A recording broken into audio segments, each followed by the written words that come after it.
Hey, greetings, everybody. It is Gleekon here again with another episode of Lore of Warcraft.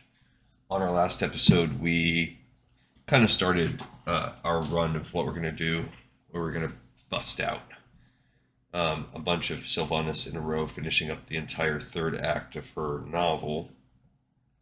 In it, we saw kind of a recap of basically what already happened. She beat down Varamathras and I believe, right? She decided that if you kind of scan back, actually, I don't think she's even beat them back yet. They tried to get, Varamathras tried to recruit her, and she said no, which we did see those cutscenes. And then she's kind of settled in the back of her mind to saying she's going to unify the undead, the ones like her. So stay a while and listen as we continue this story. It's chapter 15. We're going to plow through today. I'm a little beat. Yesterday was an exhausting. Wasn't so exhausting in the time, but it's catching up to me. I usually do the majority of the Thanksgiving cooking. I'm not too shabby in the kitchen. We had a lot of family over yesterday, and I was cooking all day on my feet. Then the family comes, and everyone's hanging out watching football and playing games and eating some more, and then eating pie. So it was fun. It was a good day. I enjoyed myself, and the team got a win, so that was good too. But it does definitely running on empty today, running on fumes. However, I'm still excited to do this. I love this show.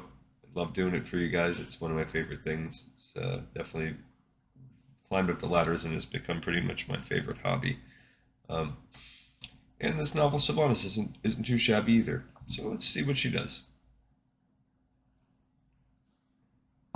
Sylvanas stood in the throne room of what had once been the capital city of Lordaeron. Sallow illumination seeped in from the grimy skylight above, casting a faint glow on the great seal at her feet.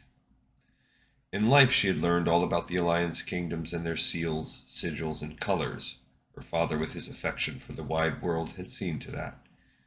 Lordaeron's enormous sigil was familiar, but her world and the world itself had changed since those days when Virath Windrunner quizzed his daughter on colors and symbols. The Horde had come, and then Arthas, and everything had been broken. Sylvanas had fought tooth and nail to take over the city that had once been his, and since that time, as more former Scourge found themselves again, as much as any of them could, Sylvanas had learned what had happened in these chambers. Arthas had committed double sins with a single sword blow, those of regicide and patricide. The seal of the fallen Lordaeron now had a twisted irony to it that faintly amused Sylvanas. So a lot of time has passed since the last chapter. A decent amount of time. The blood of King Taranis still stained the floor. One of the Forsaken who had witnessed the act said that there had been blood on the crown. There had been no crown present when Sylvanas defeated Balnazar and strode into the throne room at the head of a victorious army, the cowed demon Varamathras in tow. She did not care. She had not come for a dead human's crown or his throne in which she had yet to sit. She had not even come for the city, at least not as it had been. The only thing of Arthas that Sylvanas had willingly accepted was his idea of building a city beneath the ruins, an undercity, for those who had been citizens of the one above, but who had reclaimed it in a manner that suited them. "We will find our own path in this world, dread lord," she had told Varamathras, "and slaughter anyone who stands in our way." Okay, so right there we've just hinted that she's defeated Balnazar, which I think is the next level of what we're going to do in Warcraft 3, so technically we can play that next time. But I think we can push forward with the story some more. In life, Nathanos had teased her that she would not enjoy human cities, and he had been right. For all her aversion to the formalities and beauties of her birthplace, she had still been a child of that world, that way of life. How twisted was it that she yet existed but as an inversion of her old self? The girl she had once been had paled in horror when Lirath told her that the victims of her prank at Southrills thought they were poisoned. Now Sylvanas had taken a medicine meant for healing and turned it to one of killing. She had once fought to save lives, to protect the living, and now had sent so many into the darkness of death without even a second thought, really. Betrayal, demonic allies, denying beings their free will. She wondered if the path upon which she now trod had been inevitable from birth, this allyship with the dead, the rejected, against the living. One might not have thought so, but Sylvanas had seen both sides now. She was not so sure. Her mother had never wanted her to be Ranger General. It had always been the lady's son, Illyria. Illyria, who was now gone, who had left only memories and a locket with a blue stone to her sister. Even that trinket had been lost, along with Sylvanas's life, when she fell at the hands of a butcher. Now with bitter clarity she saw how Illyria herself had failed Sylvanas, ignoring her familial duties and leaving her little sister to pick up the slack and bear the full force of her mother's resentment and disappointment. Lirath, he had died rejecting the life of safety Sylvanas wanted for him and her friends. The trio today saw her as nothing more than a monster. Sylvanas had never been close with her extended family. Had assumed that most, if not all of them, were victims of the slaughter that occurred on that terrible day of the horrid attack on Windrunner Village. Verisa and she, they were the only ones who remained. There had been a thawing of the coldness between them surrounding Little Moon's role in the death of their brother in the years since that awful day, but they had never fully mended the rift, and now they never would. Or would they? Her melancholy was abruptly slashed by a rush of anger. No, Sylvanas was convinced that even Verisa would recoil at the sight of her sister now, and Sylvanas shied from inviting that black-red pain of abandonment as a horse shied from a snake. She was no longer Ranger General or Lady Moon or sister or daughter. These identities had been ripped from her along with her soul. There was another title that had sprung up as if with a life of its own. The Banshee Queen. She had saved the Forsaken, made and shaped them, returned their city and their pride to them, and encouraged their wills. They had responded with gratitude and a near religious worship of her. It was something of a balm to Sylvanas, but even that did not ease the ache of knowing that there was no one to whom she could confide any of these thoughts. She did not trust Varimathras, and the Forsaken needed to see her as a strong, confident leader. She would be that for them. But there was one who had kept haunting her thoughts since her failure to kill Arthas, and if she was being honest even before, one who was not kin, and had been more than friend.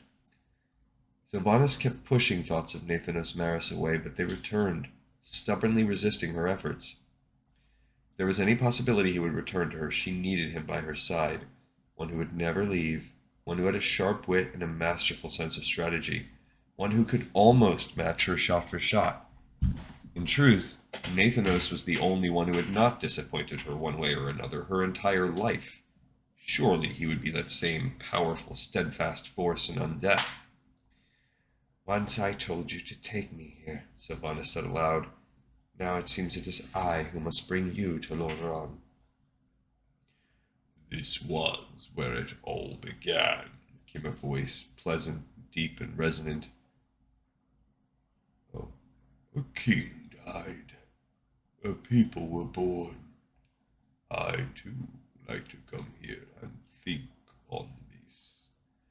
Sylvanas turned, annoyed that she had gotten so lost in her thoughts she had not heard her visitor approach. She did not recognize the Forsaken who stood before her. Indeed, there was not much left to distinguish him from any other corpse. Undeath had not been as kind to him as to some others.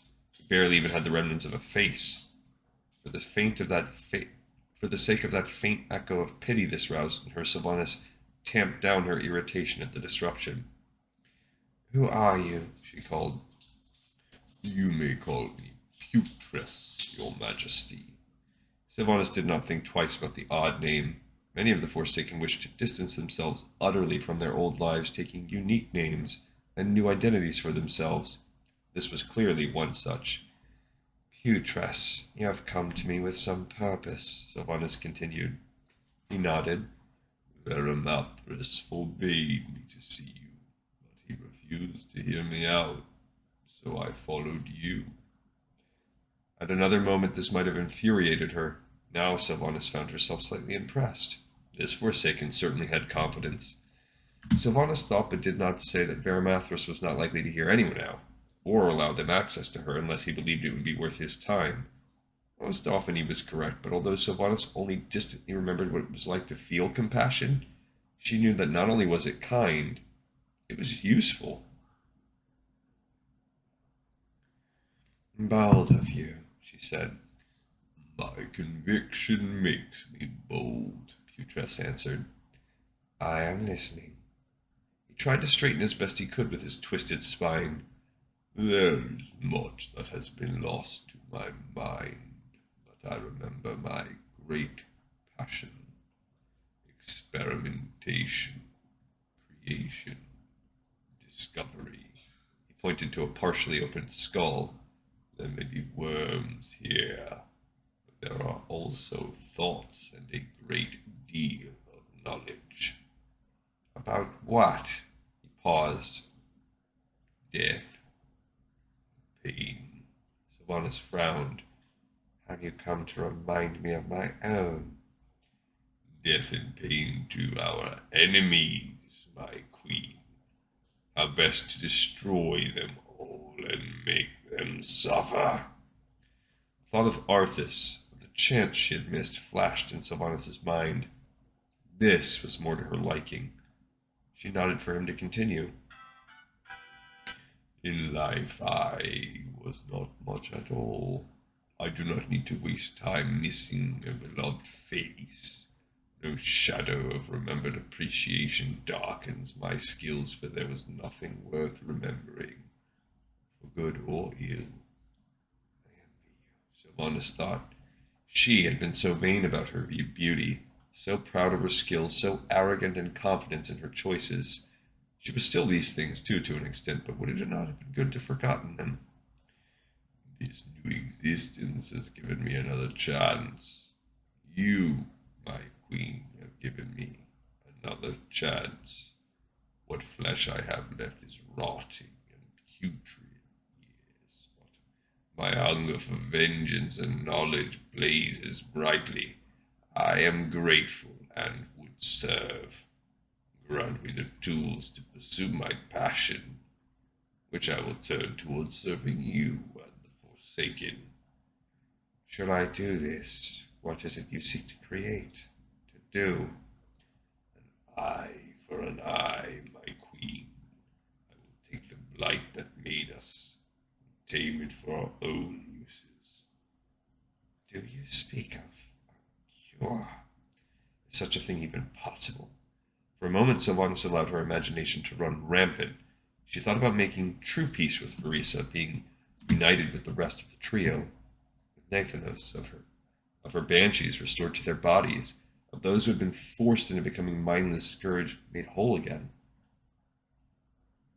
"I would never be so ungrateful." Putress managed to look offended, which was no small feat considering how little remained of his face. The words shattered her moment of hopeful foolishness. Sylvanas did not want to be acceptable to those who did not have enough faith in her to trust her as an undead. They did not deserve her, be she undead or restored to the living. Sylvanas would not allow herself to hope for such a thing. She was who and what she was, and what she would yet make of herself. "Quite right," she said. "A weapon, then?" He nodded. "Yes. It would have to be handled very carefully, of course, and much testing would have to be done. I would need to experiment on the living." Sylvanas thought of the charging bear she had shot with the poisoned arrow, how she had needed to test it, to get the correct balance of wound wood and other darker toxins. She too had experimented on the living in order to sate the feeling that seemed the most vital and, ironically, most alive of her emotions, the ceaseless need for vengeance. It was a truth that she could not deny, but nonetheless it did not always sit well with her. But this Forsaken, with the deep voice, wormy brain, and enjoyment of his passion, was correct. In many ways, Forsaken were hardier than their living counterparts, but in other ways they were still vulnerable, especially the ordinary citizens among them. Arthas was seldom far from her thoughts, and his pale, grinning visage floated back to her now. Aramathras had informed her that after her failed attack with Larissa's poisoned arrow, the Death Knight had fled to Northrend's ice-crowned citadel. There he had merged with the Lich King, and was now seated on the throne, encased in the translucent substance from which the site drew its name. All Sylvanas had to do to reach him with an army strong enough, was to reach him with an army strong enough to destroy him. All right, so that takes us past where we've been. So this is obviously something happening in the aftermath. And you could argue it's happening in the kind of interstitial space between the end of Warcraft 3 and World of Warcraft. But since it doesn't directly come into, like, I don't think it hurts us. It's not going to spoil anything. And we're going to have some lore before we can do World of Warcraft. So we might as well bust it out. I feel like it's going to be informative considering we're about to spend some time playing as Sylvanas, that we might go back and flash back to little parts, so I still say we push on. Sylvanas made the decision. She would embrace and protect her charges fiercely, care for them as much as her stunted emotions allowed, and hurl them at their common enemy to take their revenge, both on the one who did this to them, and on the ones who shunned them for something they had been helpless to prevent. Granted, Sylvanas said, the living loathe us. Some would even think it a mercy to send us to a more permanent death. But Arthas Menethil and the Scourge are perhaps even greater foes. But undeath is a boon, he began. She cut him off. Boon or curse, it simply is. And becoming Scourge is no boon at all. Whatever your plans are, they must also include a way to stop the Scourge and that monster who made them. Sylvanas knew that the sort of weapon she was allowing Putress to experiment with would not be well received by many. Something that killed the Scourge and the living was also a threat to the Forsaken. From this moment forward, do not speak of this task to which I have set you. Not everyone is as wise or foresighted as we. They will fear what they do not understand. His head bobbed up and down. We may very well have only one chance to deploy this weapon at its single true target. And if that chance comes, we must not squander it. Arthas must die, and the Forsaken be the ones who bring him down. It is as you wish, my lady. So be it. Seek out Aramathras. Tell him of this conversation, and that I authorize him to give you whatever and whomever you might need to make this weapon. You shall be my grand apothecary. From nothing you have raised me to a rank I could never have dreamed of. I shall go at once. Thank you. Putress, the mad would-be savior of the Forsaken, bowed deeply, then left her. The conversation had both stirred and calmed Sylvanas. She would emulate him and refuse to entertain any more shame at her state or fruitless desires to be other than who she was. But the conversation and her musing on this place, which was once the seat of so much power, and now was nothing really, nothing at all, had settled something in her mind. There would be no comfort, no forgiveness, no compassion from the living. Her only allies were her own kind, Forsaken. But she did not wish to be alone any longer, and she needed her champion by her side if she was to take down Arthas. She would have to hope, then, that she did not find Nathanos Maris alive. Here's another thing why I'm okay, because I believe we read this scene in Arthas. I'm trying to remember where we read it, but I think it was in Arthas Rise of the Lich King, where she creates the plague. He's done. This Putress is done. He's successfully created a plague that kills both, and she's ready to deploy it. But it happened earlier in Arthas, so it happened before all this, or else it was in the interlude on this one.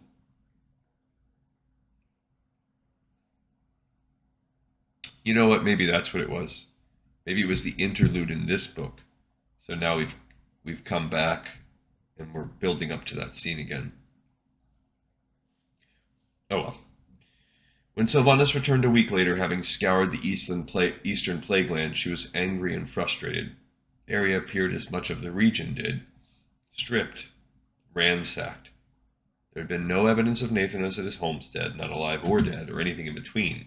Either he had never reclaimed his mind and was something both the living and the undead abhorred, or he had been elsewhere fighting with the Alliance and escaped the plague. Lost in thought, she was striding toward the royal quarter when a voice called out to her. "My lady, I come with news." It was Ranger Clea. Sylvanas paused and turned so that Clea might catch up with her. The Dark Ranger did not look like the news she bore was good. "Speak, Clea." "Nathanos has been located near his homestead. I regret to inform you. He is Scourge." A sudden flood of memories washed over Sylvanas. Their archery challenge, their first kiss, their teasing, and most of all how the two of them had shut out a world full of pain and made their own world, just the two of them, for a time. The emotions these memories roused were intense. Horror that he was mindless now, he of the quick wit and unique wisdom. Hatred for Arthas, who yet again had managed to corrupt something that had been precious to her in life. Only belatedly did Sylvanas realize what emotions were absent. Longing, passion, grief at the loss of something that mattered, love. Her feelings had been confused in life, so it should come as no surprise to her that in this undeath that she endured, such a tender sentiment was absent. But the others, Sylvanas remembered feeling them, but they did not reach her now, only echoes of what had once been. She had a decision to make. Had Nathanos been truly dead, there would have been nothing she could have done but let him go. Had he lived, he would be just as surely lost to her. Undead, Scourge. Betrayal, disappointment, and hurt had been constant threads in her new unlife. Wisdom dictated that she should avoid needlessly inviting them. Nathanos was not forsaken. If she sought him out, it would only be to end him. It was obvious, of course, she should ignore this news. It did not serve her to seek out someone to only put them down like a rabid beast. What if I can reach him? Such a thing had never happened to the best of her knowledge. The Forsaken either regained their will and sense as she and her rangers had, or they were simply things that walked and slaughtered, nothing more. What if I can bring him back? Sylvanas was suddenly irritated with herself. It was foolish to hope for what wasn't possible. Nathanos was gone, just like everyone else she had cared for was gone, each lost to her in their own uniquely painful way. But pushing back with surprising strength was something else, a need for connection that went deeper than any she had now, and the desire to, despite the pain and vulnerability, truly feel again. Nathanos was stubborn too, almost as stubborn as she was. If anyone could be brought back, it would be him, and if anyone could achieve this impossible task, it was Sylvanas Windrunner. Thank you for the news, Clea. I understand it was not the outcome you had hoped for. Hope, the most illogical, deceptive, and dangerous thing in the world. Sylvanas rejected the idea that her plan was one of hope. It was simple logic. In life, she had always been at her best with Nathanos at her side. Surely it would be the same in undeath. He would stand, loyal beyond any other, as together they destroyed the monster who had destroyed them. And maybe, just maybe, she would discover that Arthas had not destroyed what they once had. It matters not, she told Clea. Do you wish we can take care? No. Find Anya and meet me at the Flight Master's. We will go to the Maristead and do what needs to be done. And I will return with my champion. Okay, so we have that set up. Again, I think it's pretty clear this is actually all material that's happening in between, but since we are so close to needing to read any in-between lore, in between Warcraft 3 and World of Warcraft, it's okay that we get some of it out of the way now, even though it takes us a little bit past where we are in Warcraft 3. I think it's going to primarily deal with the relationship and her and Nathanos, how that evolves now that they're both undead. Okay, this one is in the pipe, 5x5. Thank you, everyone, so much for watching and for listening. I appreciate you as always. See ya next time on Lord of Warcraft.